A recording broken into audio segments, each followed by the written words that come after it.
There are conversations that shape how we live. Conversations that help us navigate challenges of life. Conversations that bring out the best in us. This is where we gather to help each other find the way and unleash our potential. Welcome to the Benjamin Zulu Globe. Psychologist, relationship coach, the one, the only Benjamin Zulu. Benjamin Zulu himself. So today we are diving into the fascinating world of men, because I know there's a lot that is just for the man, and I believe that is why Benjamin Zulu wrote this book that is called the Gentlemans Playbook. Now we're saying there's a lot that is just for the man, and that's why we're discussing a topic that says men have secrets. Now there are secrets that a man should never tell a woman. What are these secrets? Thank you so much for joining Benjamin Zulu Global Show. My name is Sylvia Kiremi. This is going to be a thrilling conversation. Stick around. Zulu. Yes, and in theory we don't encourage secrecy and a lot of sacred cows among loved ones, because you want to be free with each other. Yes. When you're hiding this, you cannot be free. You don't want to mention it mistakenly. You don't want to imply it. You don't want to hint at it. So when you have secrets between the two of you, there's no flow. There's no energy. There's no connection. You know, when you're hiding things, you're not free.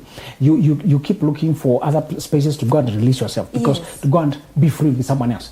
We only experience rest when we are free with a person. So we're not encouraging keeping of secrets. What we're calling secrets, you're going to understand it, and when you hear it, you realize it's very important to distinguish it. And the first thing I want you to know, when men talk, when men connect to their women, because they're trying to woo them, to win them, they tend to overtalk, they tend to over-disclose, particularly before she accepts. Yes.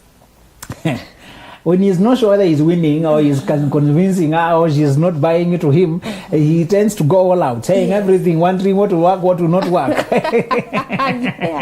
Throwing everything into the spanner and saying this and the other and the other. It's a very anxious exercise for a man trying to win a woman. It's very unnerving experience for the man trying to win the woman. And we said a gentleman should try and marry from a place of abundance and confidence, because a lot of men are instinctive. When they get ready to marry, they marry whatever woman is in front of them. That's how a lot of men have gotten married.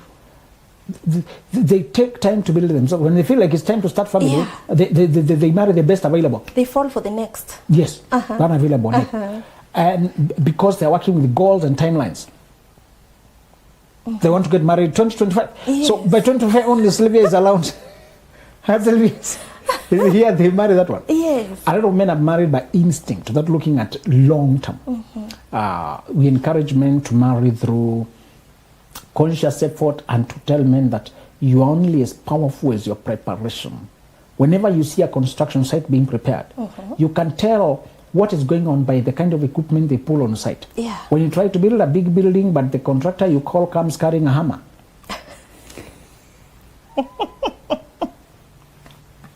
you know what to expect. and I want out tape measure. You know there's no capacity here. And no helmet. Men, you are only as powerful as the kind of books, for example, you've consumed, the kind of brains you've engaged, the kind of resources you've assigned to self-improvement. If you're hearing this as a man and you're looking for secrets to make it in life, put 5% aside and take it to self-improvement. Take it to good books, good conferences, good mentorship, good coaching. There are many things I've done. I would not have done them. I just realized the self-development account had something. Nobody taught us this. We usually wait for the conference, then we look for the money to pay. When you find the book, we look for the money to buy. Nobody does that. The secret is to set aside the money before even just knowing that docket of your life means financing. When you realize there's a balance there, you go looking for where you can invest it. For self-development. Yes. A small percentage, like 5%, with some discipline. Some of us, we are scattered. We had to set another bank account, completely bank account, so that it's not here where there is Heathrow Airport. Yes. Money flying in 100 directions. When it comes, there's this men usually have an emergency account for situations, and then they have self-development. Most of them will put something like emergency account. They'll put like three months something worth of money, or 6 months or something like that, But if you're earning 50K and you're putting only 2,500, that seems like a small amount. Yeah. But when you're earning 50, you can sense the punch. Yes. If it's 100, it's 5K. If it's 200, it's 10K. If you're just setting it aside for 3 months, you did not do anything with it. You realize, oh, there's 30K here. Yeah. But if I find something good out, then you hear there is this conference and the other one and a material and a book and no more people wouldn't afford it for 25K. Yes. That's a lot when you're just earning 100. That's not the kind of money sitting around. True. But because you're faithful in setting it aside. So if there's a man you're looking for secrets to make it, that's one secret that made me. Wow.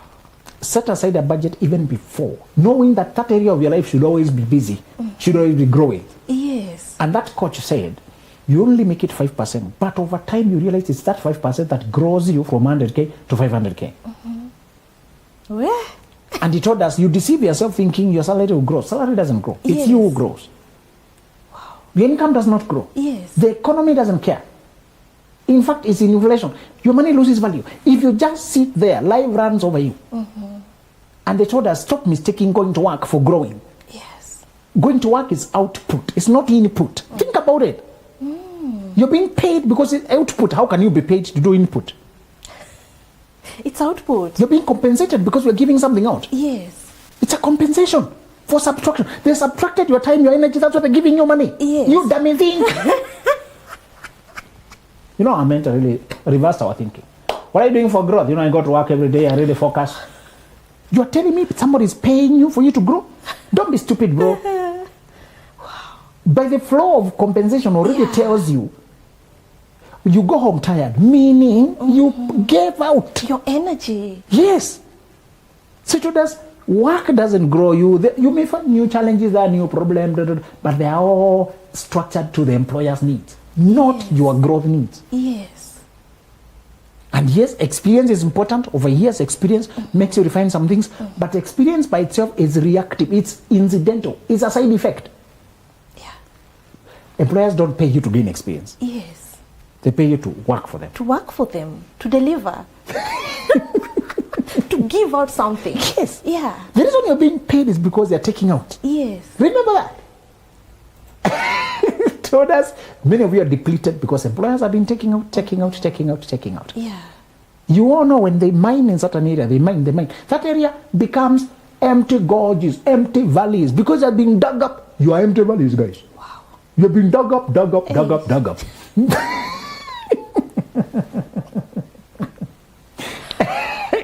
So he said, when it rains, the empty valleys are full of water, they become hazards.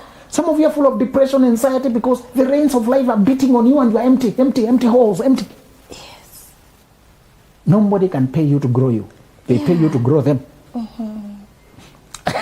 Sure. You know. Hey, this is scary. And I'm emphasizing this because men's first love is always work. Yeah. Adam was given work before woman. So a lot of men find identity in work. Yes. And we tend to overvalue work. Yeah. We forget growth.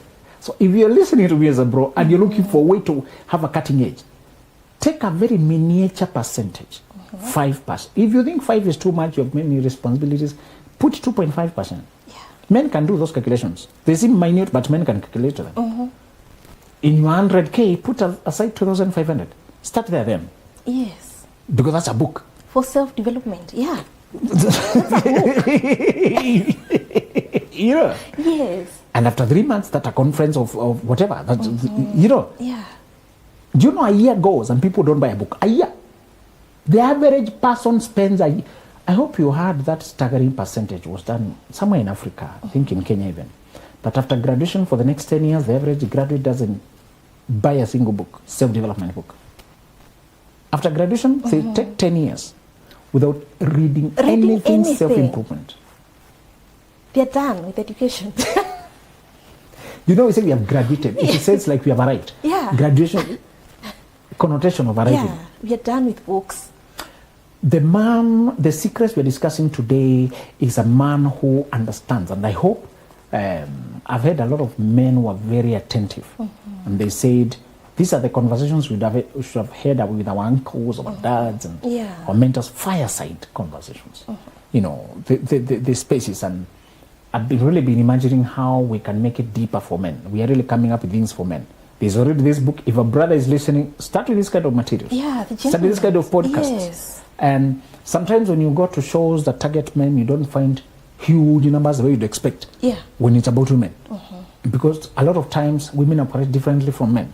But I tell you, one man equals one family, equals children, equals daughters.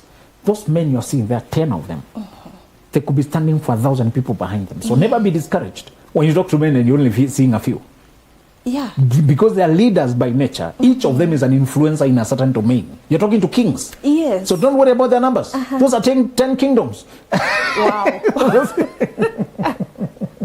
Don't worry about them. But never. People worried about men don't show up in churches, or it's also many women and all that. Yeah, and I tell them the kings have a lot of battles to fight. Many of them are yet to conquer the battles and come to the battle of self-acceptance, the self-establishment. Yeah. Men now are in meat-eating joints. When you go to places where they sell meat, there is no parking. You notice that? Yes. Men are there.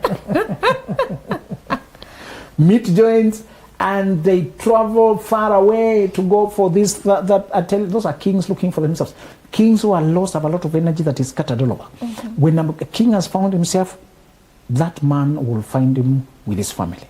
You find him with his accountability partners, not just indulgence partners. And the men I want to encourage today is the things you need to keep away from a woman from a woman in order to build yourself. And I learned this by digging down. It is not surface. It's not on the surface. The first thing you don't tell a woman, these are personal things, too private, is the details of your dead past, or the details of your past sins. The things you did in your dead past and your past sins, your woman may be curious, but she doesn't want to know them. She even doesn't want. You tell it to her to be burdensome. What does she do with it now? It's going to ruin the moment. Yes. Yes. Who does she tell, or who does she debrief with? You remember the awkward feeling when your mother would share some problems she's having with your dad, and she's sharing problems with her husband. The same husband is also your dad. Yes. What are you going to do with that This is a family issue you can't share with anyone. Yes. You sit with the disturbance there. Where do you take it? Yeah. Now, she may also tell you something that changes how you view your dad. True. Now you struggle to brush it off so that you can talk to him. And you can't see past that. She talks to you, she feels better, she leaves you feeling worse. Yes. It's very unhealthy for mothers to unfair. discuss that with their daughters. Because the daughter has to deal with their father. It's just unethical and immoral and foolish and immature. Go share with your colleague women who have husbands to deal with. Go share with the counselors who can give you quality advice. Don't talk to this girl who's just 18 and she doesn't know where to take it. It's just her dad. When does she? You have talked, you feel better. Now she feels worse. Where does she go? There's something called debriefing or emotionally offloading. Where does she take it? So we're discussing things that you as a man you're not even proud of. Think of those things in your past you're not proud of. We call them dead past because you have moved from them. You're no longer that person. Yeah. You're no longer that person. Some women, out of lack of wisdom, they may be unnecessarily curious. Tell me everything you ever did with women. Tell me everything. And particularly if you date a virgin woman, be careful. She has a very clean paper in her past. Men don't have a lot of virginity to prove. Yes. Men should be sexually pure. We are not suggesting impurity. Yes. But you're saying that part of provable. It's not there. It's not there for men.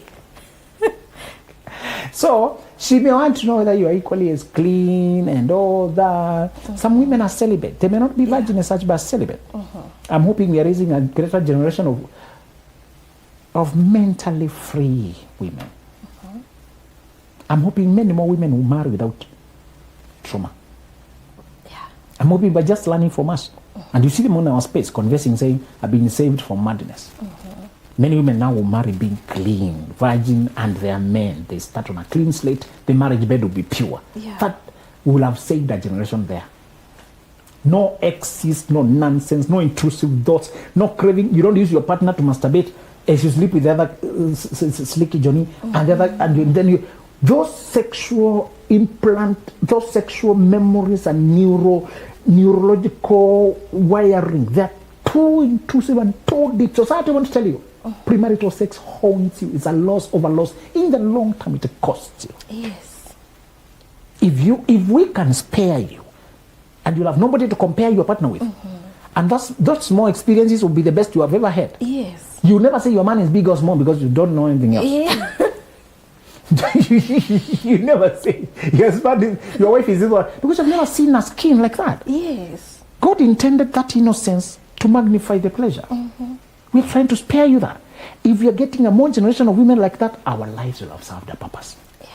We can get our sons and daughters to just keep themselves in one piece and escape today's madness and marry from a pure place. Yeah. And compare each other only to themselves and how they have grown and who they are and how they're evolving. And they don't have to wrestle with pornography and problems and exes and compare. And you know, when you are pure, even a small touch is tantalizing. Yeah. Your body is very receptive. Yes. And a small thing like holding hands is more heaven. Others must go to rooftop, climb trees. To feel something.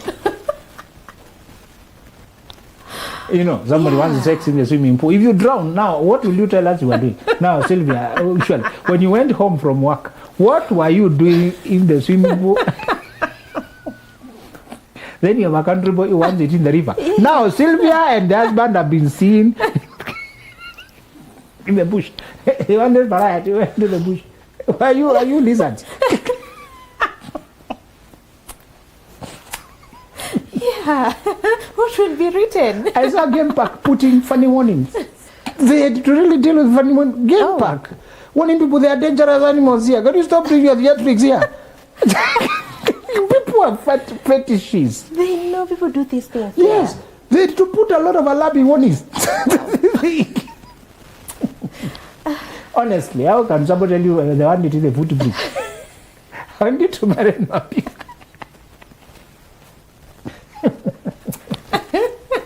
Now you park your car, instead of getting out, you start seeing your car rocking. Yes. Usually. Yeah. When you marry and you're pure, there's not much wildness.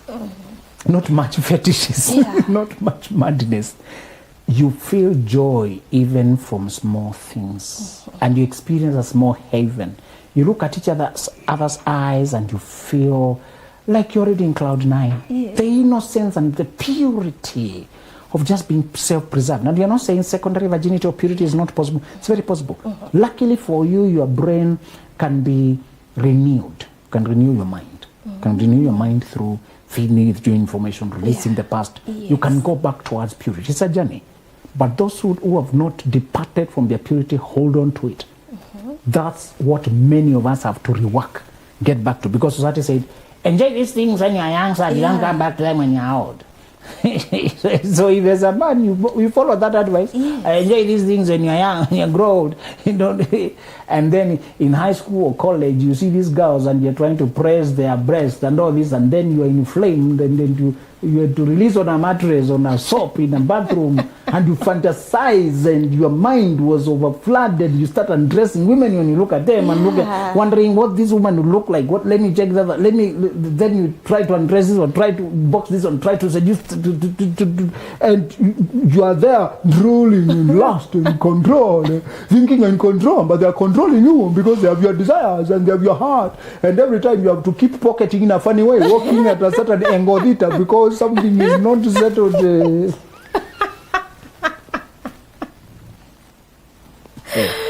The wild imagination. And then you're in TikTok looking for those who are shaking what their mama gave them. Nowadays, they don't spare anything. Yes. Nowadays, they don't hold back. Nowadays, they show everything. It's even content creation. People moving around, content creators. Yeah. You're coming from that regrettable, lustful life. It's not always promiscuous. Many of us, the promiscuity was mental. It's not physical. It was lust and imaginations and all this. And while you may have had social life that held you together, social life, there's a phase of men they will not discuss a lot, and I don't encourage them to discuss. It's just the most vulnerable stage. Between campus and marriage. Between. After graduation. And before marriage. A lot happens in between there. Because he has left all his groups that held him online. Yes. You know, in college, you had friends, people put together. But after college, you start looking for jobs. Where are you sent? Far away, and you're not resident with your friend. You're alone. Yeah. Somewhere in Kutus. He's a free man. And still growing. Yes. Yeah. Actually, you're a decent guy. When you have lived a generally focused life, you're desirable. This guy is just 25, 26, 24, 27, and he has just settled in this company. He's working with this bank locally here. Or that NGO. NGOs are also funny. They send you all over. Yeah. You don't settle. If you work with the field guys who keep sending you to field, that's another dangerous life. Yes. You're nomadic. You patch up in certain town for 2 weeks while you're doing the field work. Then you another doing field work. You're meeting new people. Nomadic life is the most dangerous. It's better to settle somewhere and have a community, have a church, have friends, have meetings, Bible study you attend, or friends you catch up with, or routine.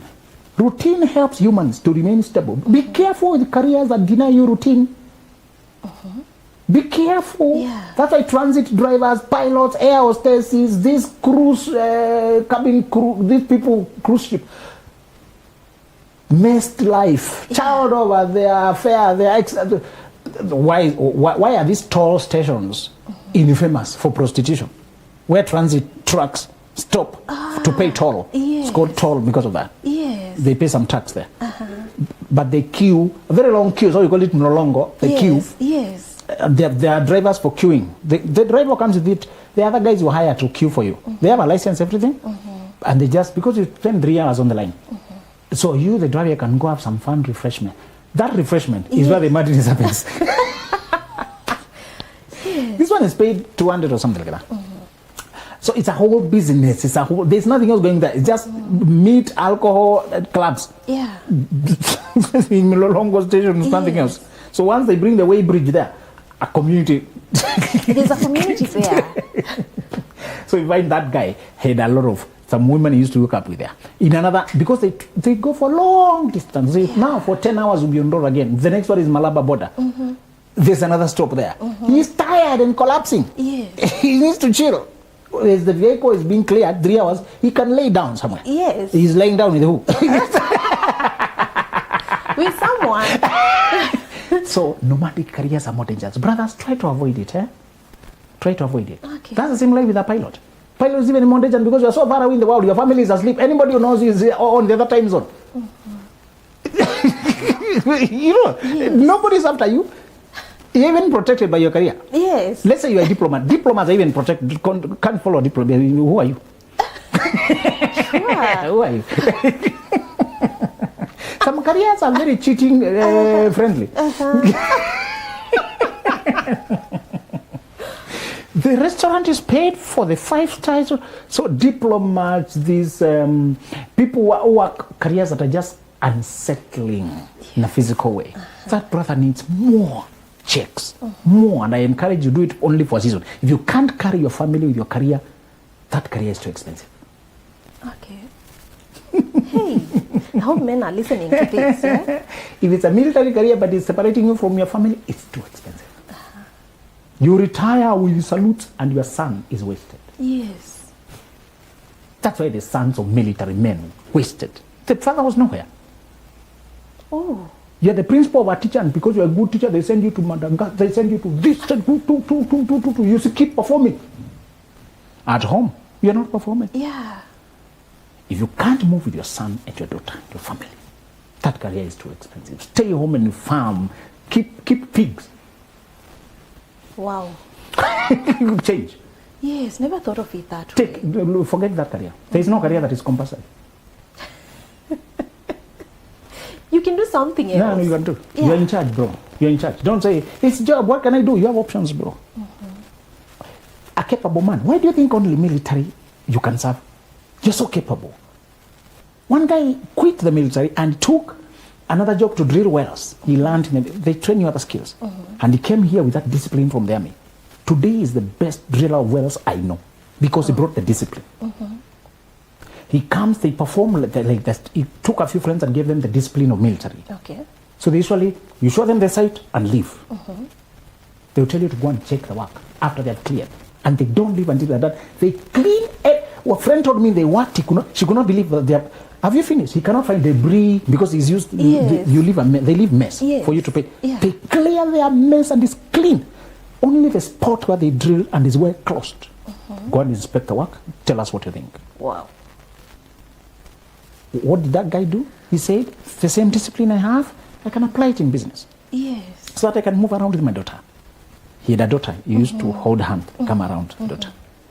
And my friend, isn't that heavenly? It is. That is so sweet. Don't become the MP, the parliamentarian, at the expense of your family. If that career is promiscuous, corrupt, if that position is just anti-family, people feel uncomfortable when you're bringing your wife, your husband, and people think you can betray them, you're snitching on them. Why are you telling on us? Why are you bringing people here, we're having fun? Why are you exposing us? Your wife knows my wife now, she called. Yes. Some careers are not friendly. Yeah. Leave the career. I was happy when I heard one preacher say he arrived in Nigeria to preach for an audience of 1 million people, both physical and those who are following online. They had sold 1 million tickets. Wow. And he was a keynote speaker. When he arrived on the ground, he received a bad news from home that his son had had a heart attack at 27-year-old. It was weird, odd. Yeah. But they told him he had had a first attack and there's a second one almost happening. They were trying to manage it. And they said, give the boy the phone. He told the boy, I am coming. He had flown for hours and he just landed. Yes. He returned with the same flight. He told the host, I'm sorry, we have all this meeting and we have planned, but my son is in trouble and I cannot come. My family always comes number one. Priorities. 1 million. He left. And he told the wife, he said, I swore to my wife that I cannot stop you from going through bad things, but I can assure you that you will never go through them alone. I will always be with you. Wow. Wow. Wow.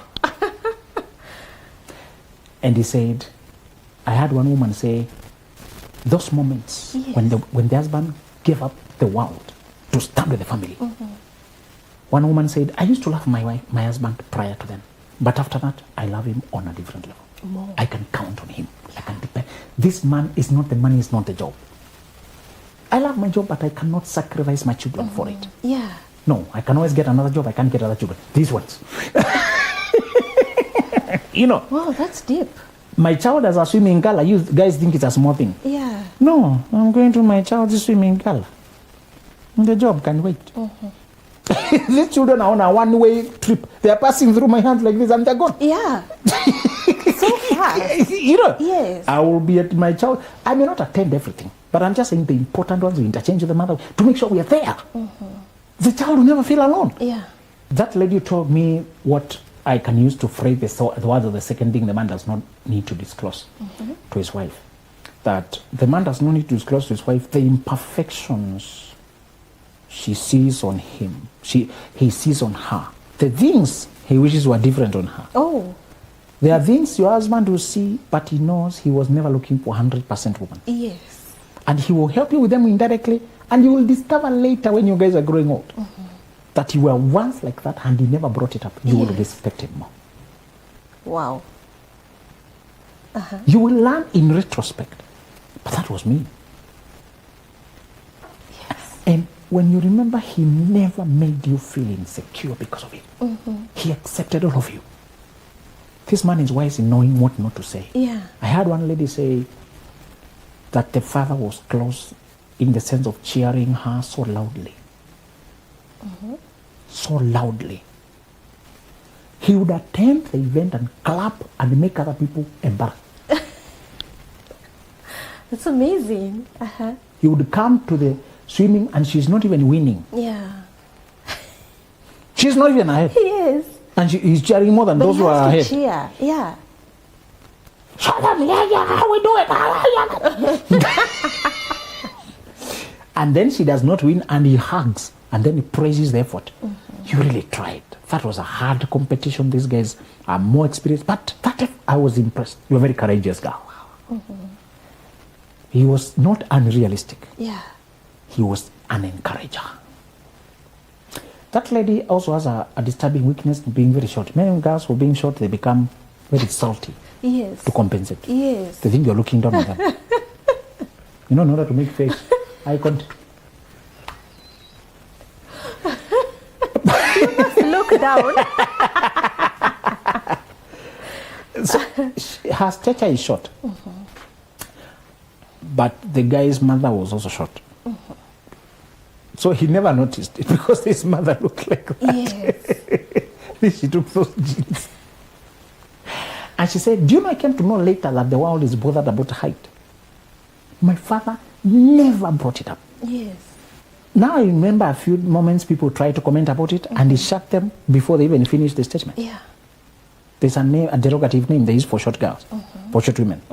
And she said, I never had anybody call it because Dad downplayed my weaknesses. They never became important to me. Yeah. I became confident and achieved in life. I wear whatever I want. Yes. That's what a good man will do to you. He will know what is your imperfection, what you don't even like too much about yourself, but you never make it a subject. Never brought it to the fore. It's real, but it doesn't make it important. It's a secret of his heart. I love my wife's soul. She may not have this. There may be other, but I love her spirit. I love her energy. She's so dedicated to our children, dedicated to me, supports me to. What does it count if she has some scars, she was burnt? What does it count if she has one leg, which is whatever? What does it count if her eyes are bad? Those things that are less beautiful, to me, it's all fine. It's all right. Some women are very traumatized. They don't drive well. They fear. Yeah. They just have a crippling fear. And that man does not announce it to the world. You just think he likes driving his wife everywhere. Chauffeur. Yes. Employing drivers. This lady is doing VIP treatment. She learns as drivers. You are managing a fear. But you can't tell people. You're helping. Yes. Indirectly. The guys interpreted, that's Queen. Why should Queen get tired? Let me drive you. Later on, you overcome your fear and you're able to drive. Then looking back at the annoyance of people who can't drive. Is that how annoying I was? Yes. You respect him more. Yes. He kept it and was patient and you were able to overcome your things. That's why I love God. This is a personal reason. The things he knows about me, if he was to say them.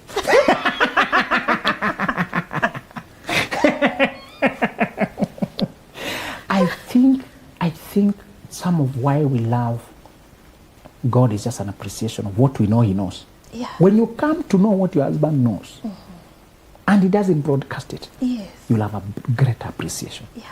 That he has seen you transition and evolve with you. And instead of making it an issue, he made it a non-issue. A non-issue. Yes. You may even have come from a place where you are sisters. You know, siblings really put each other down sometimes. Yes. Just pick up on your legs. Pick on your something. Yeah. Your neck is so long, oh neck. They call you a knife. So they start calling you knife. Knife. So you have parents who won't even protect you. You know, they keep picking on you. Knife. So you may come to marriage with a knife insecurity. Yeah. Because he just doesn't notice it, doesn't validate it. Within a few years it dies. Yeah. Only for you to look at your photos, realize actually you had a long night. As much as it has got a knife. Later on looking at it, Yes. it's conspicuous. But this man never brought it an issue. Yeah. You say, how did he just overlook my imperfections? Love me just that way. That is one thing you know. He knew it. He never said it. Kept it a secret. Magnified my strength until I was able to come up to a level of confidence. That man has formed you. There are people who inform you, others form you. That man formed you. Wow. No more people informed you, but he formed you. Yes. Eish. They call you. This one is not perfect. This one, it's true. It's a fact. Face it. Deal with it. People. They become mirrors. They just, can you see, you're like that. You get used to it. No, it's not important. Yeah. Model this.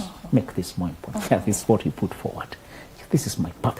As he makes you the perfect presentation of beauty, you actually believe it. Yeah. And you behave it. Once you believe it and you behave it, nothing else matters.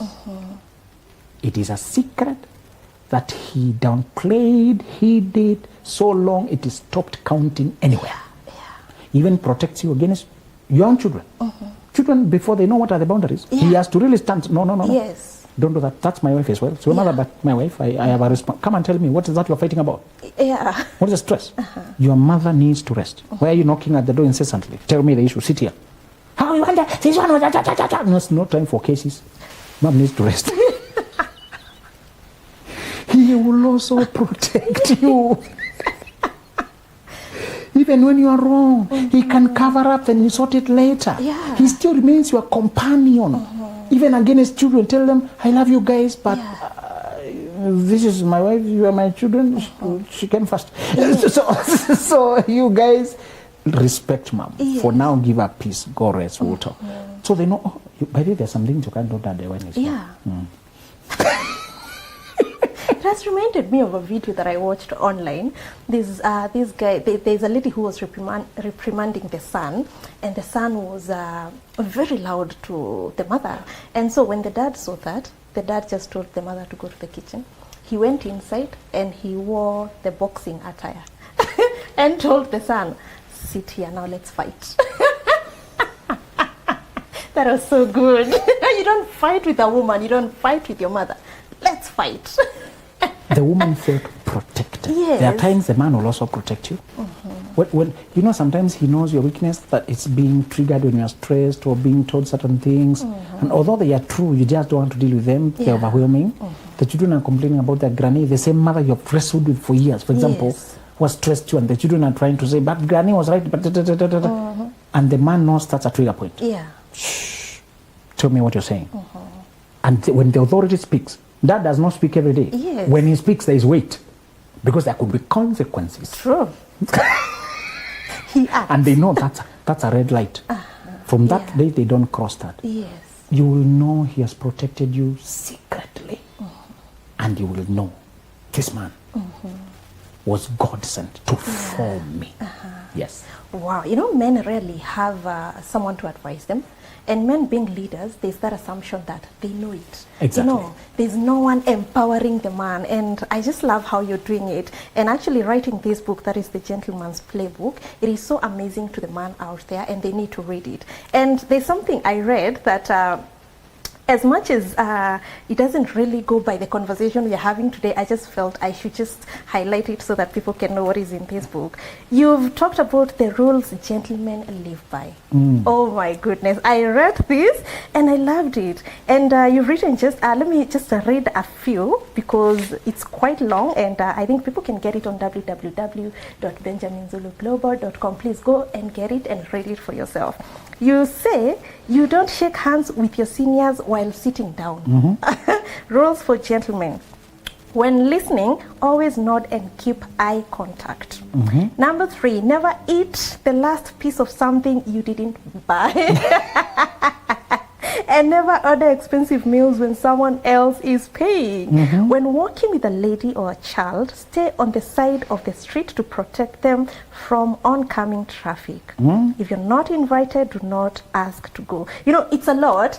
I just read it and felt, no, I must steal some seconds and say this, because no, gentlemen have to just follow this, because we need gentlemen, not just men.